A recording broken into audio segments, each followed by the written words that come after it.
Muy buenas tardes para todos, bienvenidos a esta Boca Mía, ¿cómo les va? Un programa que de debate hoy pasa a ser un programa por sobre todas las cosas informativo, que tiene que ver con la salud. Hay una frase por allí que uno siempre escucha y es el miedo que uno tiene cuando es un adulto mayor a caerse, a escuchar esos cuentos, ¿no? De que la tía, la abuela se cayó y se rompió la cadera y que eso pareciera el principio del fin. Detrás de eso, lo que hay en realidad es una enfermedad muy silenciosa que avanza sin aviso, que tiene que ver con el hueso, con los huesos. Podría parecer a priori que estamos hablando o haciendo un programa para adultos mayores, ¿no? Especialmente una enfermedad, la osteoporosis, que ataca a mujeres, 1 de cada 3, a partir de la menopausia, 1 de cada 12 hombres. Pero ojo, porque vamos a arrancar el programa presentándoles un caso que contradice esa estadística. Una joven que tiene ya diagnosticada la osteoporosis. Vamos a ver el caso. Yo me entero que tengo osteoporosis a través de un diagnóstico que se hace por, digamos, un cuestionario y además por un estudio que es una densitometría ósea. Yo me la hice en ese momento en una sociedad privada y luego me atendí en la sociedad privada mucho tiempo y luego cambié a salud pública. La consecuencia de la enfermedad es la anorexia nerviosa que yo tuve cuando adolescente, que la arrastré unos años y por más que uno luego se cure y esté, digamos, mentalmente, emocionalmente uno esté estable, quedan secuelas y bueno, una de ellas es esta, hay otras, ¿no? Lo primero que cuando uno tiene anorexia nerviosa, lo primero, digamos, que aparece es como algo que marca un antes y un después, es una menorrea secundaria. Y luego de eso, como consecuencia, se sigue arrastrando en el tiempo, junto con un déficit de nutrición, etcétera, se llega, si tenés aparte la genética y demás, se llega a esto, ¿no? A lo que es la osteoporosis, aparte que yo tengo un problema congénito, que es una falta de serotonina. Y entonces es una hormona fundamental en el desarrollo de todo ser humano y bueno, a mí me falta, como bien dice la palabra, desde el nacimiento, tengo un desmedro y bueno, todo eso son factores que se juntaron, entonces fui como, digamos, alguien propicio para que se desarrollara la enfermedad. Tenés que llegar a una especie de limbo, tenés que tocar fondo, hablando mal y pronto, como se suele decir, tenés que llegar, digamos, a ya casi estar apenas con lo necesario para vivir y ni tanto. Y a veces evalúas para atrás y sacás numéricamente determinados factores en cuenta, los pones en tu caso y decís, no sé cómo hice para sobrevivir.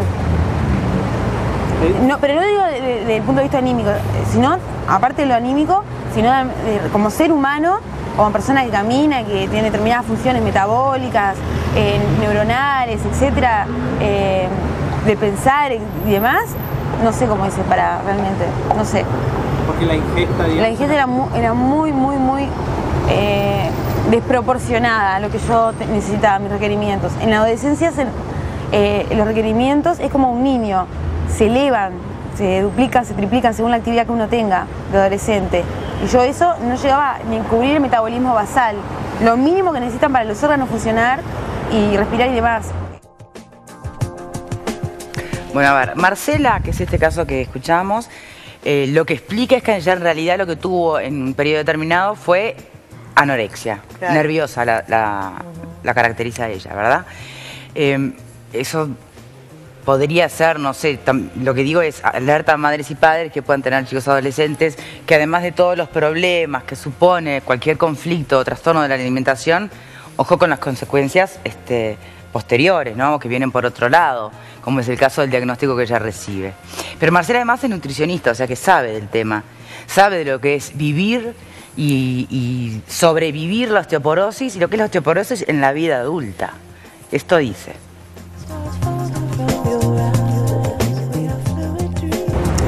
A lo que se debe que las personas más añosas padezcan esta enfermedad, a menos que sea casos atípicos como el mío, principalmente es una caída hormonal de estrógenos y progesterona, y con la terminación, la culminación, por decirlo de alguna manera, del ciclo menstrual, que yo lo padecí antes, por mucho tiempo, ahora es normal, pero por mucho tiempo por la menorrea secundaria. Yo hoy día tengo en algunas zonas del cuerpo una leve osteopenia y si no, no tengo nada. Es cierto, mis huesos son frágiles, pero no que yo camine y tenga miedo de que me vaya a fracturar la cadera, por ejemplo. A medida que pase el tiempo voy a tener que tener ciertos recaudos, digamos, pero por ejemplo ahora la densitometría no es necesaria que yo me la haga una vez al año. En mi caso particular, que me dio un grupo profesional, que es en Salud Pública, el Instituto Nacional de Reumatología, no necesito hacerla todos los años. Yo al día de hoy no sé si al 100% se puede recuperar. Nunca vas a quedar como antes, ¿no? Pero no me limita en nada, ni en deportes extremos que suelo hacer, ni en la vida común y silvestre, porque yo, mi alimentación es como ha sido hace muchos años. Yo sigo siendo un personaje cuando me alimento. Soy la que se llevan viandas, la de que no hace cumplidos, la que come lo que tiene que comer, y entonces no me repercute en nada, porque yo tengo bien claras las cosas. Me cuido muchísimo, pero porque me gusta alimentarme así. No me cuesta, no es un sacrificio para mí. El caso de ella, el diagnóstico precoz, el tratamiento precoz y demás, evidentemente la colocan en un lugar de salvaguarda, ¿no? Pero ella dice, yo no tengo miedo de bajar escaleras o subir escaleras, pero sí, adultos mayores tienen ese miedo, ¿no? Me gustaría que empezáramos por poner el orden en el programa de hoy, describiendo lo que es la enfermedad en sí. El alcance, el desarrollo, el tratamiento, y después vemos formas de prevenir y cuán conscientes somos, ¿no? Porque muchas veces esto que tiene tantísimo que ver con la forma en que nos alimentamos, yo no sé si es algo que pasa por nuestra mente, el tema de los huesos. De hecho, creo que se empezó a hablar de osteoporosis desde hace muy poquito tiempo. Le damos la bienvenida al doctor Jaime Hernández, reumatólogo, integrante del Grupo de Estudio de Osteopatías de la Sociedad Uruguaya de Reumatología, y a Rafael Cornes, licenciado en Nutrición, docente de la Escuela de Nutrición, miembro también de Geosur y especialista en nutrición deportiva, de hecho del Club Nacional de Fútbol, ¿no? Ahí está. Y de la Federación Panamericana de Lechería. Ya le están haciendo por aquí, por algún lugar del panel. Bueno, a ver, descripción de la enfermedad primero, para empezar, doctor. Bueno, nosotros tenemos lamentablemente poca clínica en el paciente que tiene una osteoporosis, por eso se llama una epidemia silenciosa. Muchas veces debuta el paciente con una fractura de cadera o una fractura de una vértebra o dos, y uno encuentra en una placa un hallazgo radiológico que traduce la enfermedad. Eso comienza a complicar un poco el panorama del paciente, porque tiene que valorarse cómo está la dinámica del hueso y del calcio, y tiene que hacerse una densitometría, como decía Marcela, la paciente, para valorar qué cantidad tiene, vamos a decir, la foto del esqueleto hoy. Eso da una valoración del paciente en general, vamos a decir, que podemos ir avanzando en el tratamiento de acuerdo a lo que vamos encontrando. Pero básicamente se encuentra, vamos a decir, una disminución de la masa ósea en ese tipo de pacientes. En los pacientes que ya tienen el diagnóstico. Exacto, pero hay al punto grados. De que, bueno, hay grados, a eso iba, al punto de que de caminar, tropezarse y fracturarse, o sí. ¿De qué estamos hablando? Sí, hay pacientes que tienen una fragilidad muy importante porque la masa ósea está muy baja, muy disminuida. Es el caso de gente que de repente ha tenido factores de riesgo muy importantes, como no hacer ejercicio, la ingesta de calcio o de lácteos es nula, toma corticoides, está en amenorrea, en la perimenopausia, o ha tenido una intervención a nivel ginecológico con una disminución de estrógenos, por ejemplo, que el vaciamiento de útero o algo así. Con una oforectomía. Ese tipo de factores que hacen, o por ejemplo un atleta, en el caso de una extrema, los deportes de élite que hacen gran cantidad de tiempo en su ejercicio, se dedican mucho, tienen también una osteoporosis bastante importante. Si uno valora al paciente desde el punto de vista de clínico y de laboratorio, uno puede encontrar distintos grados. Una osteopenia, que es una osteoporosis leve, una osteoporosis o una osteoporosis severa, que son distintos grados que nos da la densitometría, que es ese estudio que se sacan dos placas, una de 4 vértebras lumbares y otra del cuello de fémur, y nos da qué cantidad de calcio hay por centímetro cuadrado. Ese es el estudio, vamos a decir, que saca la foto, se sabe cuánto calcio hay en el esqueleto. Y después están los estudios dinámicos, que son los exámenes de laboratorio de pérdida y ganancia de calcio y lo que pasa en general en el organismo. Ahora sí, si nos hiciéramos los que estamos aquí presentes con nuestras diferentes edades y estilos de vida, ese estudio, esa foto, la densitometría, ¿no? ¿Podría arrojar que cualquiera de nosotros puede estar padeciendo un camino por ahí o no? Y yo haría una apuesta... La pregunta es, ¿alguien zafa de esto? Sí, claro que zafa. ¿Sí? Sí, sí. ¿No es inevitable para las mujeres después de la menopausia? ¿No es inevitable para...? No. No, esto no es inevitable. Esto es multifactorial como lo que le pasa a Peñarol y Nacional. Yo no entraría en eso. No hay una sola causa que lo... Yo le dije al principio, este programa no es de debate, hoy es informativo, no genere el debate necesariamente. No hay una sola causa que lo determine.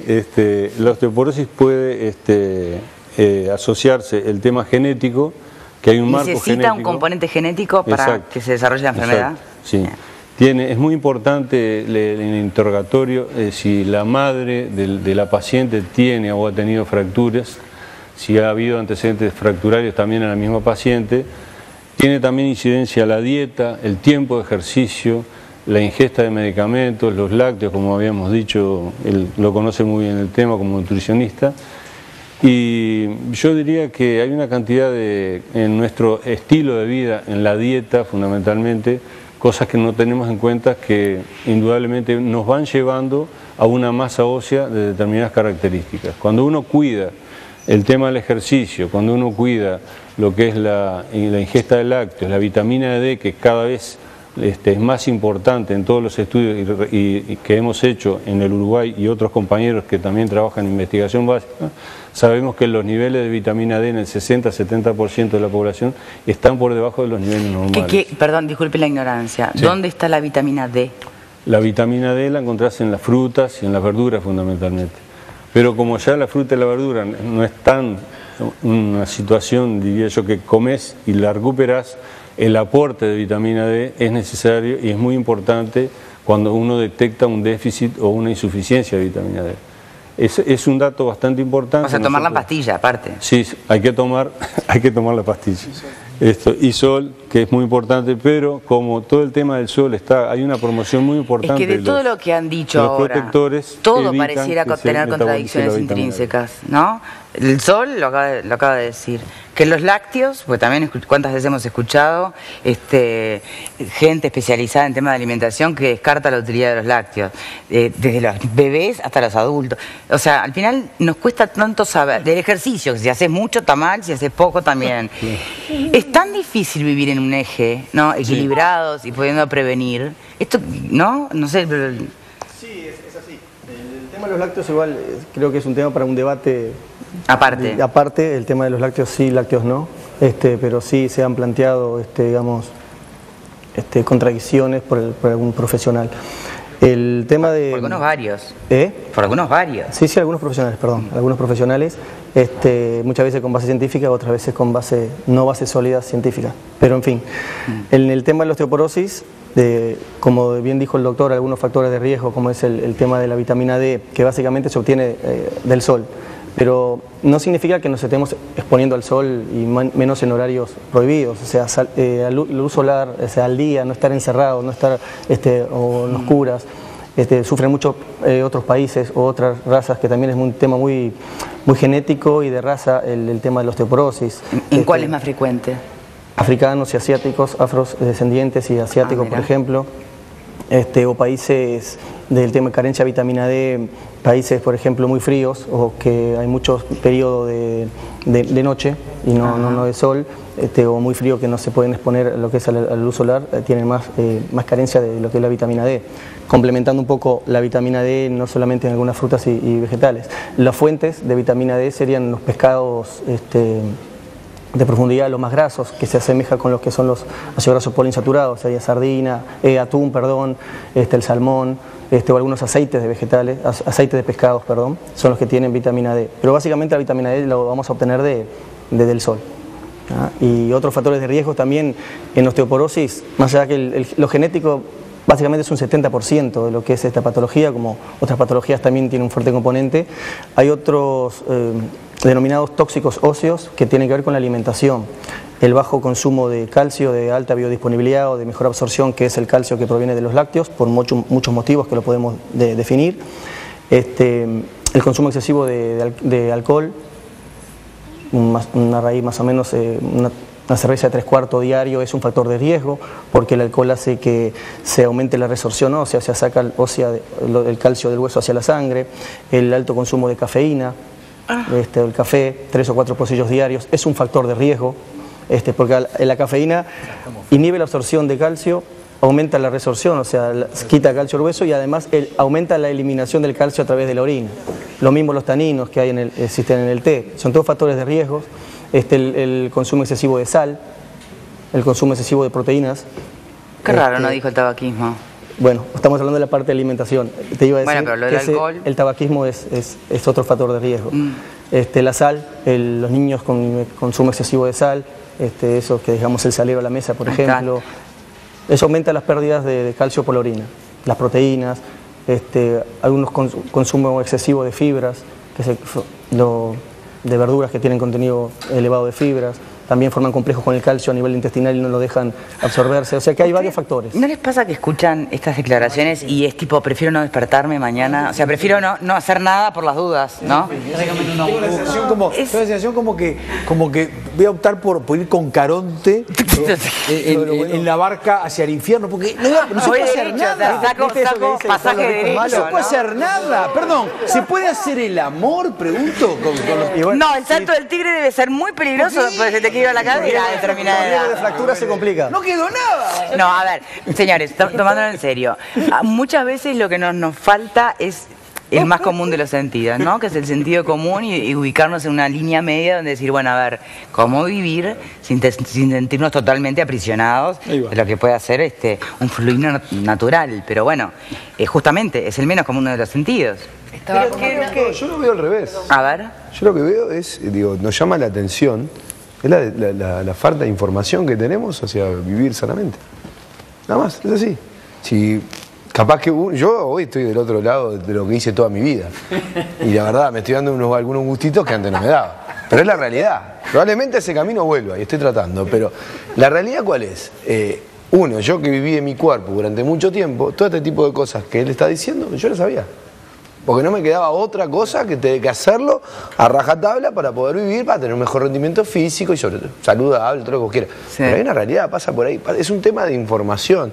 Digo, me parece que nuestra historia o nuestra forma acá en Uruguay, hay montones de cositas como que no le damos mucha importancia.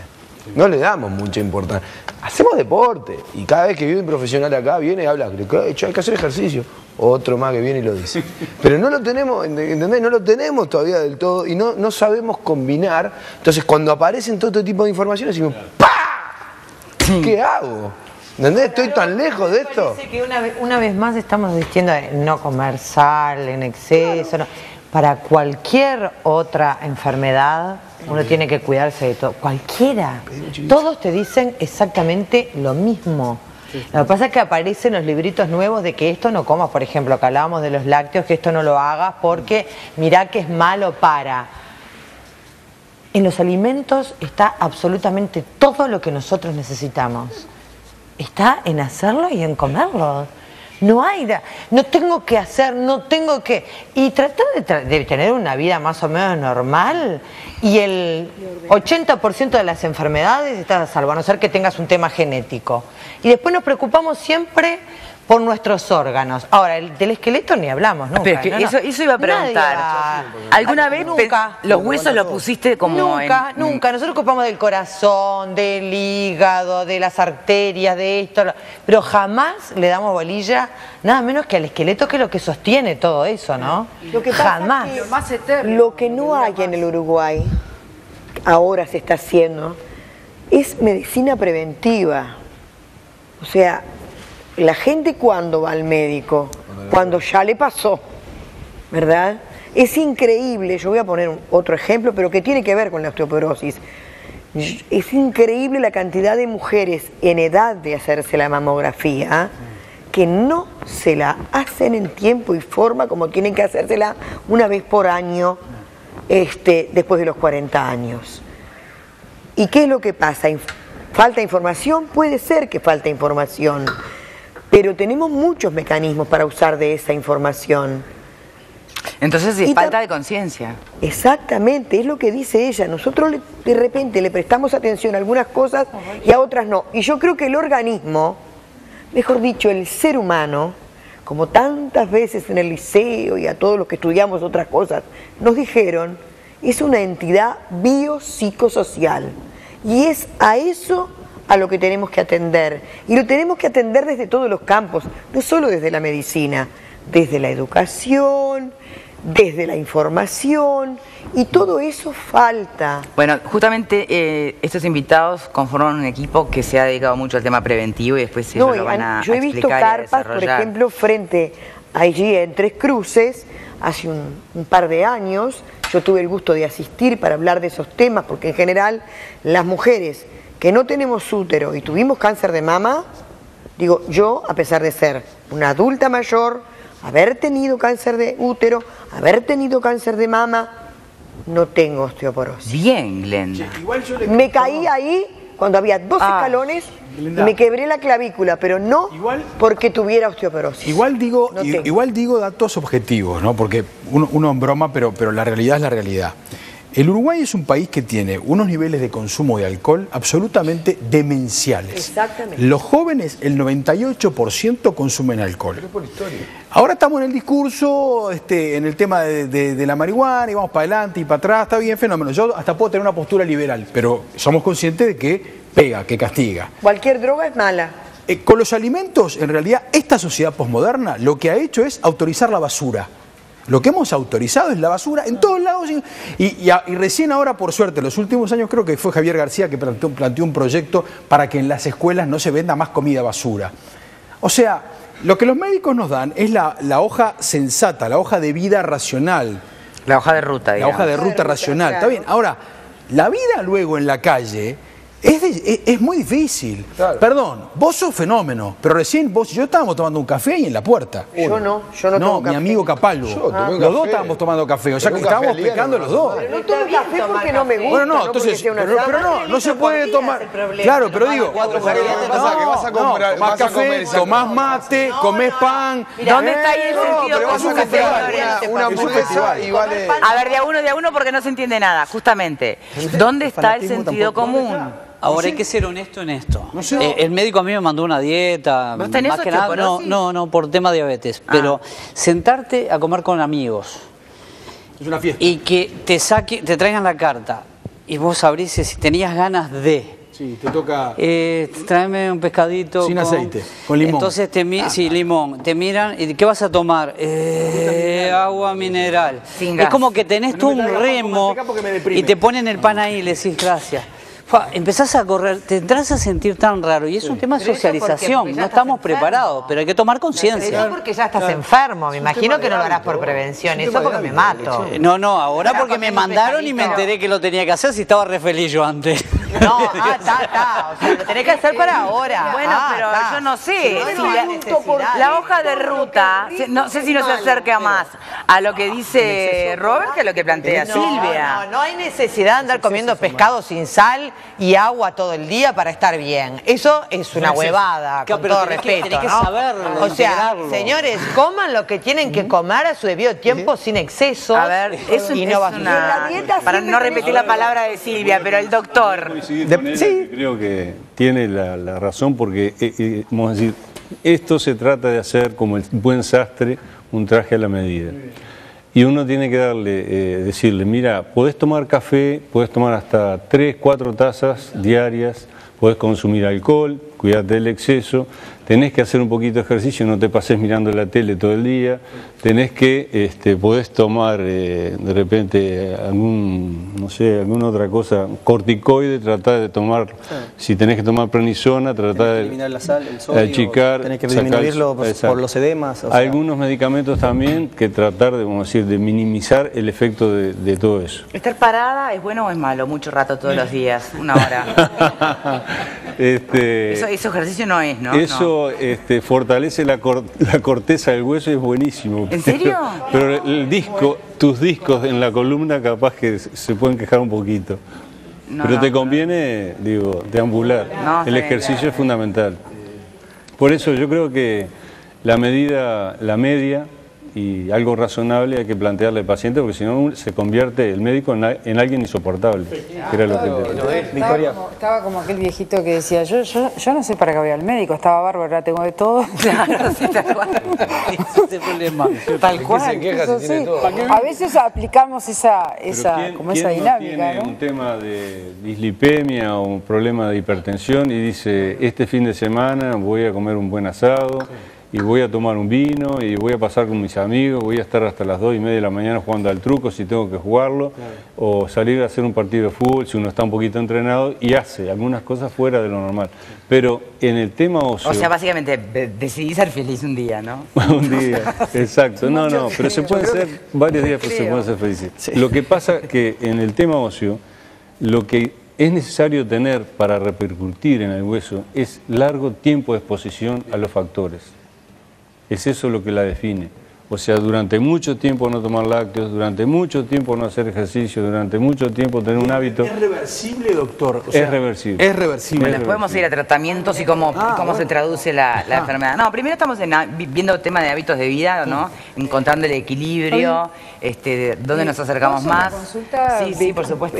A ver, ¿qué hay de cierto en que la cercanía del agua de mar y demás estaría incidiendo en el debilitamiento de los huesos? ¿Puede ser? Yo no tengo ninguna información cierta. Porque se hablaba de que ciertas culturas, por ejemplo, como en España, los que sacan los mejillones y demás, que como que poblaciones que están cerca, los asturianos y demás, podrían tener. Por eso, una vez escuché, por lo menos en mi familia, que eran pescadores antiguamente y acá también, ¿puede pasar eso? Nosotros hemos abordado tantos temas y bastante extensamente, hablando concretamente, buscamos las raíces que hablan del café y del té, la discusión de aquello que si te da osteoporosis el café o el té, y cada uno de los integrantes de la dieta. Y realmente no tengo ninguna evidencia, viste, que hable que la cercanía con el agua salada sea uno de los factores que predisponentes o que provocan directamente osteoporosis. No sé si lo planteas por factores ambientales o de la alimentación. Quizá en el tema de la alimentación pueden tener un consumo razonable o adecuado de vitamina D en esos casos. Claro. Y eso, como vimos acá, es la vitamina D y el sistema hormonal son los reguladores de lo que es la mineralización ósea. Entonces, quizá por ahí, la verdad no tengo idea, pero la alimentación sí. Una pregunta, en la pirámide alimenticia esa del gobierno americano, la tradicional pirámide de alimentos, la tenés más claro seguramente que yo. Cuando uno tiene osteoporosis, ¿se altera hay que ponderar algún alimento? O sea, tenés que sacar de la parte de carne, la tenés que subir, los vegetales, ¿qué modificación tenés que hacer? ¿Cuál es la redistribución? Perfecto. En realidad es una modificación intrínseca. Las pirámides de alimentación, o como es en nuestro caso que tenemos las GABAs, las guías alimentarias basadas en alimentos, son guías de alimentación de la población. Son una forma de representar según el tipo de población del país, cómo se deberían alimentar. En el caso del tratamiento para prevención o para el tratamiento de alguna patología, en el caso de diabetes, hipertensión, problemas cardiovasculares, obviamente la pirámide no se altera, lo que se alteran son la cantidad y la calidad de los alimentos que puedes consumir. En el caso de la osteoporosis, sí o sí tenés que cubrir los requerimientos de calcio necesarios, sí o sí, de tres porciones por lo menos de lácteos, porque los requerimientos de calcio solamente se cubren con todo el calcio que consumimos no es biodisponible, o sea, no se absorbe todo el calcio como cualquier otro nutriente que consumimos. Para absorber una cantidad relativamente adecuada de calcio debemos consumir alimentos que sean fuente y que ese calcio sea biológicamente activo, en el caso de los lácteos. Y el resto del calcio se puede obtener de algunos de los vegetales, de los cereales. Pero el calcio biológicamente activo vienen de los lácteos, más o menos un 70%. Entonces sí, tenés que preponderar, priorizar el consumo de lácteos. ¿Puedes pasar en español qué son? ¿Son 2 vasos de leche, 3 vasos de leche? 3 porciones serían, una porción, para que tengas una idea, puede ser un vaso, una taza, ¿sí? O puede ser un trozo de queso, bien, o pueden ser 2 fetas de queso sándwich. Eso es una porción. Perfecto. Hablamos de 3 porciones. Bien. Y hemos constatado en diversos estudios hechos en escolares, liceales o mismo con nuestro grupo de estudio, que no se cubren, por ejemplo, el consumo de lácteos. Si bien Uruguay es el primer productor de lácteos a nivel de América, el primer consumidor de lácteos per cápita, con 240 litros más o menos per cápita, eso no se refleja en lo que es, si vamos a un niño, un adolescente, que acá veo varios, y le hacemos una encuesta, realmente cuántas porciones de lácteos por día consumen. Eso lo traducimos a miligramos de calcio y no están cubriendo ni siquiera el 50% de los requerimientos, y me animo a decir los adolescentes casi en su mayoría en un 80-90%. Entonces eso es un factor de riesgo. Si tenés que priorizar en la pirámide de los alimentos, priorizar los calcios, disminuís el consumo quizá un poco de carne, porque hay que ver también si hay otra patología asociada. Claro. Entonces tenés que ver el consumo de fruta, verdura, ¿Cuáles serían patologías asociadas a la osteoporosis, por ejemplo? Y patología asociada a la osteoporosis fundamentalmente es como el evento más temido, que es la fractura. La fractura. Claro. Y después hay... ¿Y por la osteoporosis misma le cuesta mucho más al hueso soldarse, arreglarse? Claro, además de la debilidad para romperse. Claro, no solo el hecho de romperse, sino de repararse. No es lo mismo reparar un hueso en un paciente de cierta edad, un adulto, que un joven. Ahí tenemos en el fútbol, sin hablar, gente que está jugando hace poco, ya que no le gusta, que se ha recuperado muy bien porque son deportistas, porque tienen buenos antecedentes, porque son jóvenes, y no es lo mismo el añoso que demora en formarse el callo óseo. Aquella frase con la que arrancaba el programa, ¿no? De que el adulto mayor que se cae, se rompe la cadera, que para la familia ya es el principio del fin. ¿Por qué? A ver, vamos a traducirlo, porque al demorar de esa manera los huesos, al tener que permanecer acostado, ahí empezás de alguna manera un declive de un montón de otras funciones vitales, ¿o no? Y sí, porque hay una repercusión en el paso del tiempo, hasta los receptores de vitamina D se van modificando. Entonces uno absorbe menos vitamina D, uno de los factores que intervienen en la osteoporosis. A medida que va pasando el tiempo, tenemos reflejos más lentos, caminamos con más dificultad y todavía vemos menos, y en la casa de repente hay un cable o una alfombra y podemos caernos. O sea que las posibilidades de caída, a medida que van pasando el tiempo, son mayores. Los juguetes. Y hay juguetes de los nietos y de los que no son los nietos, ¿no? Vamos a decir, hay una cantidad de cosas que a medida que van pasando los años, el paciente, o si la persona va teniendo menos capacidad de poder tener una vida de relación intensa o poder hacer ejercicio. Pero yo creo que hay una secuencia que es la de la dieta o los hábitos saludables, con las salvedades que estamos hablando, ¿no?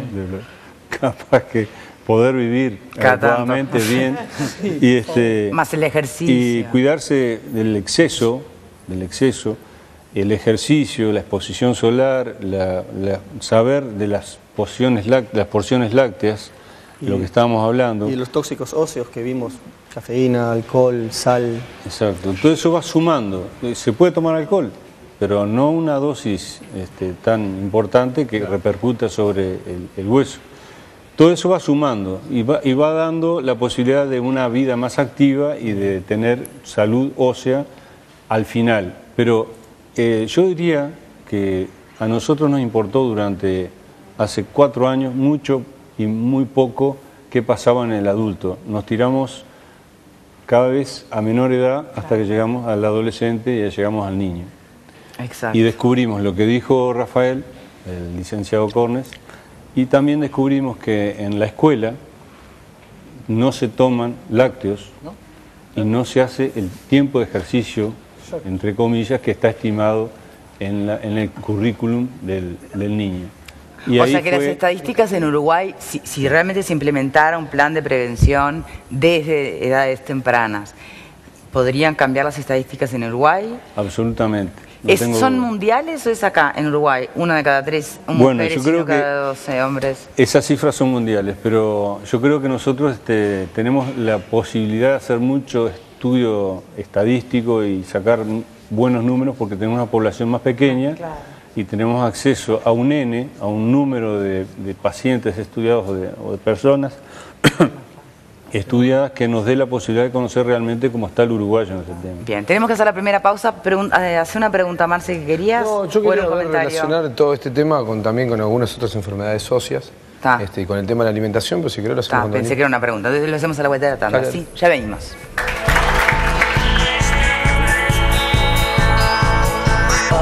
No